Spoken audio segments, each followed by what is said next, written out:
right, folks, welcome to today's episode. I like to call it Dining Dilemmas, Navigating Restaurant Etiquette. Let me ask you this. Have you ever found yourself sitting at a restaurant immersed in a menu that looks like a foreign language? It's almost like deciphering hieroglyphs. Your brain just goes into overdrive. Right, that's so relatable. I mean, once I was in a restaurant in Japan and I had no idea what anything meant, I ended up just pointing at dishes. Did you ever do that? Just roll the dice and hope for the best?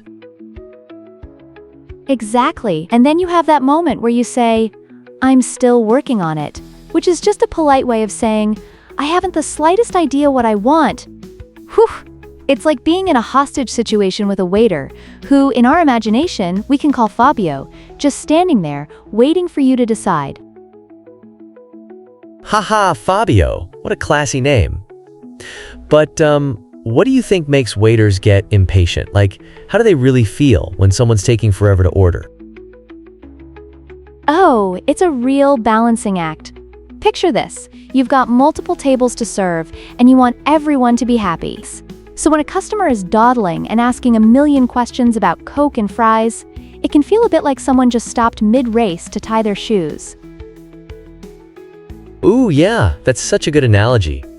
And you mentioned that complimentary drink like a glass of wine. Is that a common thing in restaurants or just reserved for upscale places?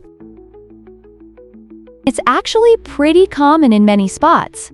They want you to feel welcomed, kind of like when you go to a friend's house and they offer you snacks. It's all about creating that warm vibe. But our poor Fabio must feel like he wasted his time when the customer just opted to grab a burger across the street. Wow, what a twist.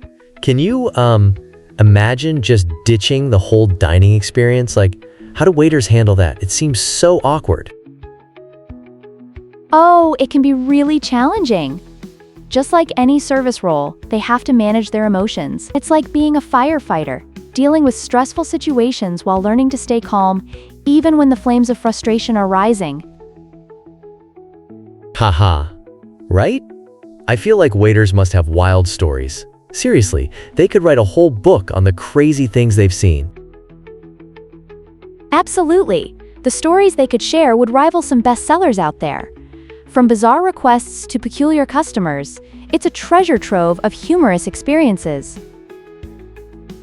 Whoa! I would totally tune into that. The tales of a waiter. What's the weirdest order someone made when they were super confused?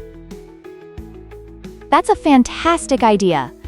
Picture a segment filled with those hilarious moments.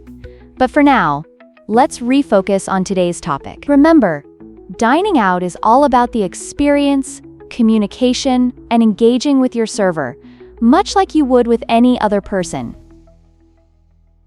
Yeah, that connection could totally make or break the whole night, right? Absolutely.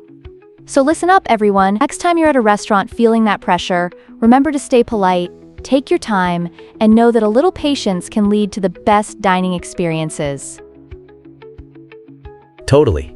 So, what's next on the menu for our chats? I can't wait to see what you come up with. Well, until next time, keep these dining tips close, and remember, engagement is what makes the experience truly worthwhile. Yes, can't wait. I'm excited to learn more about dining etiquette next time.